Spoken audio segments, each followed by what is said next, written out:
আমার আশা আমাদের একটাই আশা আছে, আমরা বিপিএল কোনো সময় নিতে পারি নাই। আমরা চাই বরিশাল এবার কাপ নিবে ইনশাল্লাহ। আজকে সাকিবের সাথে লড়াই, আমরা তামিম ভাইয়ের হাত দিয়ে আমরা কাপটা নিতে চাই, তাকে আমরা লঞ্চে উঠাইতে চাই। আমরা চাই সে আমাদের বরিশাল যে ঘুরে আসে, দেখবো যে বরিশালটা কত সুন্দর। আর আপনি কি চান যে তামিম ভাইয়ের হাতে কাপ উঠুক? জি, ইনশাআল্লাহ তামিমের হাতে কাপ উঠুক। আমরা সবাই চাই যে তামিমের হাতে কাপটা উঠুক। যাক, আপনারা বলছিলেন। আমার একটা কথা হচ্ছে, যারা তামিম ভাইয়ের বিরুদ্ধে গিয়ে তামিম ভাইকে ভুয়া ভুয়া বলে, আবার সাকিব ভাইয়ের বিরুদ্ধে গিয়ে সাকিব ভাইকে ভুয়া ভুয়া বলে, আমি তাদের বিপক্ষে একটা কথা বলতে চাই যে বাংলাদেশ ক্রিকেট যদি আরো 100 বছর খেলে, 100 বছর, তারপরে সাকিব তামিমের মতো একজন প্লেয়ার বার করতে পারবে না। তো আমরা চাই যে তারা সবাই খেলা দেখতে আসে, মজা করে, কাউকে ভুয়া ভুয়া বলা, স্লোগান দেওয়া বাদ দেওয়া, এটাই আমরা চাই। সাকিব আল হাসান, তামিম ইকবাল তাদের ক্রিকেট ক্যারিয়ার শেষের দিকে। জি জি, এখন তাদেরকে নিয়ে আমাদের ওই অর্থে সমালোচনা করা উচিত না। তাদের অবশ্যই তারা খেলবে হয়তো 2-1 বছর খেলবে হয়তো, এরপর তারা সবাই রিটায়ার করবে। তাদের খেলাটাকে উদযাপন করা উচিত, উপভোগ করা উচিত বলে মনে করি। আমরা সবাই কিন্তু বাংলাদেশ ক্রিকেটের এগেইনস্টে খেলে তারা সবাই, তো আমাদের সবাইকে একটা কথা ইয়েটা মাথায় রাখা দরকার যে আমরা কাউকে ভুয়া ভুয়া বলে স্লোগান না দেওয়াটাই আমাদের মনে হয় উত্তম হবে।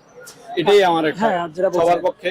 তামিম ইকবাল, সাকিব আল হাসান, ফরচুন বরিশাল, রংপুর রাইডার্সের খেলা হলেই কিন্তু অ্যাকচুয়ালি আমি একটা কথা বলি, ভুয়া কখন হয়, কখন যে এবার বিশ্বকাপে তামিম ভাই কেন ছিল না, শুধু সাকিব আল হাসানের কারণে, বাট এছাড়া অন্য কোনো কারণ আমি দেখি না এখানে।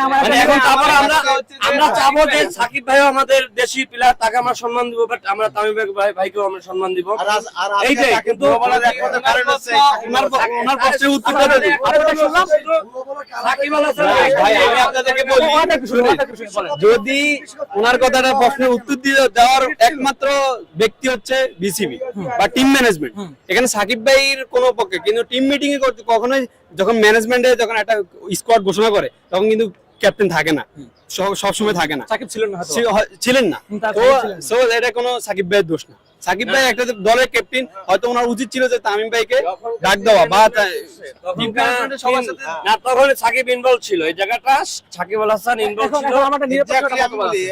এক্স্যাক্টলি সে একজন দলের ক্যাপ্টেন, বাংলাদেশের এখন পর্যন্ত ওপেনার ব্যাটসম্যান, এখন বাংলাদেশের ভূমিকা থাকলে অবশ্যই তার ভূমিকা ছিল বাংলাদেশ টিমের জন্য। সে কি বলছে, কোন ইনজুর্ড প্লেয়ার সে খেলতে পারবে না। তাহলে আপনি একটু লক্ষ্য করেন, নিউজিল্যান্ডের ক্যাপ্টেন কেন উইলিয়ামসন, উনি কিন্তু ইনজুরি ছিল, তাও খেলছে, উনি কিন্তু খেলছে।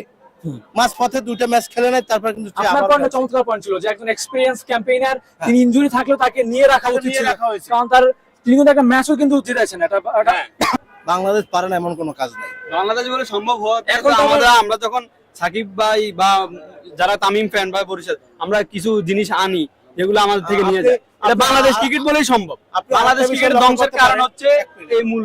আপনি আরেকটা বিষয় লক্ষ্য করতে পারেন, ইন্ডিয়ার ওই সময় ক্যাপ্টেন ছিল সৌরভ গাঙ্গুলি। তার ক্যাপ্টেন থাকাকালীন অনিল কুম্বলের নামে একজন বোলার ছিল, তাকে যদি না নেওয়া হয় তাহলে তার ক্যারিয়ার ধ্বংস হয়। সে কিন্তু ওই টেবিল থেকে অনিল কুম্বলের নাম না লেখা পর্যন্ত সে ওই টেবিল ছাড়ে নাই, তার নাম লেখছে, তারপর সে টেবিল ছাড়ছে। তা এই সাকিবের বেলায় যদি এই তামিম, এখানে আমার একটা কথা আছে, যেদিন দল ঘোষণা করা হয়েছিল কিন্তু নিউজিল্যান্ডের সিরিজ চলছিল কিন্তু শেষ ম্যাচটা, তখন মাশরাফি বিন মুর্তজা তিনি কিন্তু এখানে এসেছিলেন দল ঘোষণার আগে। না, আগে আমাকে লেট মি ফিনিশ। তখন মাশরাফি কিন্তু পরবর্তীতে একটা কথা বলেছে, তামিমকে কেউ বাদ দেয়নি, তামিম নিচ থেকে সরে আসছে, এবং তামিম তার লাইভে কিন্তু এটাও কনফার্ম করছে যে ভাই আমাকে এর মধ্যে রাখেন না। এটা কিন্তু তামিম বলছে। আমি একটা প্লেয়ার, আমি নামানো হয় তাহলে তার লজ্জাজনক। সে প্রতি সবসময় সে খেলতে আছে ওপেনিং, তার 4 নম্বরে অপমান এই তো না। তামিম ভাই যদি জানতে পারে যে আমার সম্পর্কে পিছনে আলোচনা চলে, এবং সে নিজে কেন শুনছে আমার বিষয়ে আলোচনা চলে,